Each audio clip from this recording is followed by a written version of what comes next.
Radhe Radhe everyone, कैसे हो आप लोग सब। आई होप सब अच्छे होंगे। तो दोस्तों, आज की वीडियो में हम जानेंगे कि जैसे कि हम बाहर जाते हैं और हमारे लड्डू गोपाल जी घर में रहते हैं, उनकी कैसे व्यवस्था हमें करनी है। तो देखो दोस्तों, हर जगह ऐसी नहीं होती जहाँ पे हम अपने बाल गोपाल जी को साथ ले जा सकते हैं, और कई जगह ऐसी होती है जहाँ पे हम अपने लड्डू गोपाल जी को नहीं ले जा सकते हम।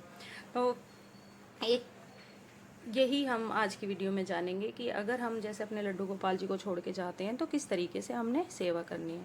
तो दोस्तों, एक तो हम ये भी कर सकते हैं कि आसपास में हमारी कोई फ्रेंड हो या फिर हमारा सर्कल जैसे अच्छा हो या फिर हमारे पड़ोसी हो, वो हमारे 2-4 दिन के लिए लड्डू गोपाल जी को रख ले और उनके पास हम लड्डू गोपाल जी के छोड़ के जाएं, और जो भी उनकी ज़रूरत का सामान होता है जैसे लड्डू गोपाल जी का, तो उनको हम उनके पास छोड़ के जाएं, और जब हम अपना आए तो अपने लड्डू गोपाल जी को ले आएं।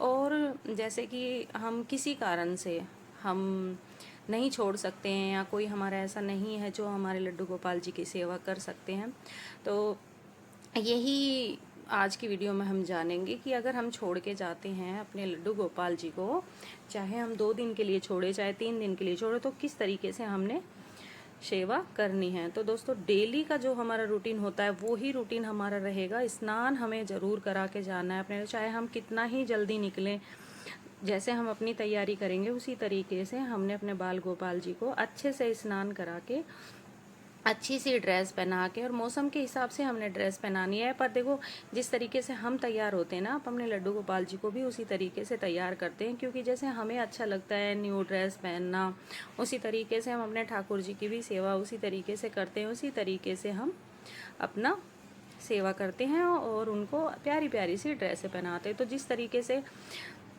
डेली का हमारा रूटीन है, उसी रूटीन से हमने अपने लड्डू गोपाल जी की सेवा करनी है। तो हमने अपने लड्डू गोपाल जी को तैयार कर दिया है, और अब उनके आसन पे हमें विराजमान करना है। जहाँ पे हमारे लड्डू गोपाल जी विराजमान रहते हैं वहीं पे उनके आसन पे उनको विराजमान कर देना है। और दोस्तों देखो, अगर हम कहीं बाहर जाते हैं तो अपने लड्डू गोपाल जी को हमें बोल के अवश्य ज़रूर जाना है, क्योंकि जैसे भी हम कहीं भी जाते तो घर में अपने बड़े को जैसे बोलते हैं ना कि हम वहाँ जा रहे हैं, अभी आएंगे या कब आएंगे 2 दिन में, ऐसे ही हमें अपने लड्डू गोपाल जी के सामने बोलना है कि उन्होंने ही अपने घर का ख्याल रखना है, उन्हीं के ऊपर हम सारी जिम्मेदारी छोड़ के और चले जाते हैं। तो उस तरीके से हमने बोलना है।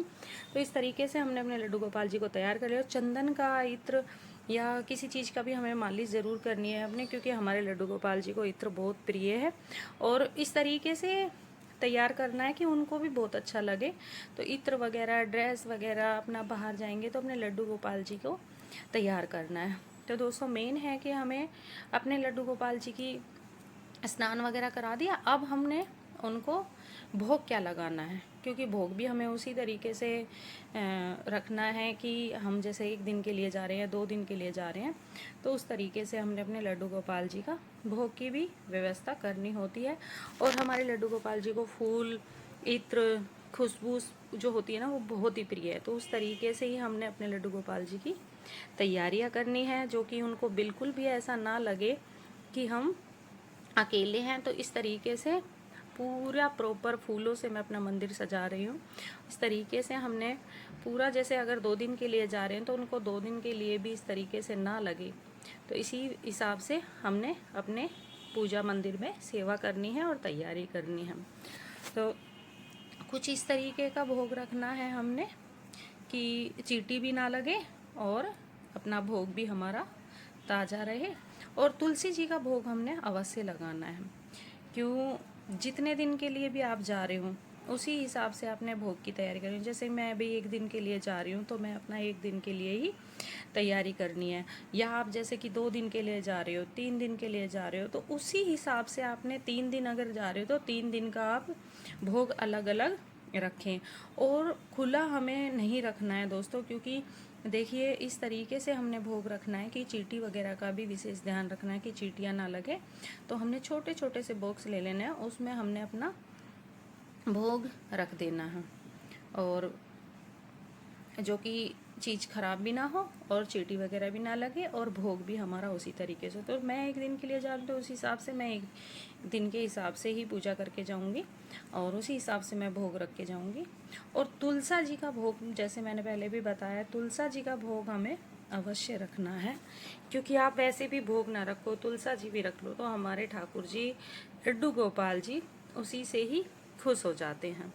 तो इस तरीके से और हमने पूरी तैयारियां कर ली है। तो दोस्तों देखिए, हमने भोग लगाना है अच्छे से, वो प्रॉपर इस तरीके से हमने भोग लगाना है। जैसे भी हम 1 दिन के लिए जा रहे हैं, 2 दिन के लिए जा रहे हो, उसी हिसाब से हमने, फल है तो आपको फल रखना है, ड्राई फ्रूट्स है तो ड्राई फ्रूट्स रखने हैं, जो भी है आपके पास उसी तरीके से। जैसे अगर आपके पास गौ माता है ना दोस्तों, तो गौ माता को भी आपको भोग ज़रूर लगना है। तो बस इस तरीके से हमने अपना भोग लगाना है और धूप दीप करके अपने ठाकुर जी की, जैसे हमारी सुबह का नियम रहता है उसी तरीके से हमने पूजा करनी है और उनसे बोल के ज़रूर जाना है कि तो अपने ठाकुर जी को कि आपने ही अब संभालना है और आपने देखना है। तो इस तरीके से और भोग लगाते टाइम और आरती करते टाइम दोस्तों हमने घंटी ज़रूर बजानी है, क्योंकि घंटी बजाना पूजा में बहुत ही विशेष होता है। तो इस तरीके से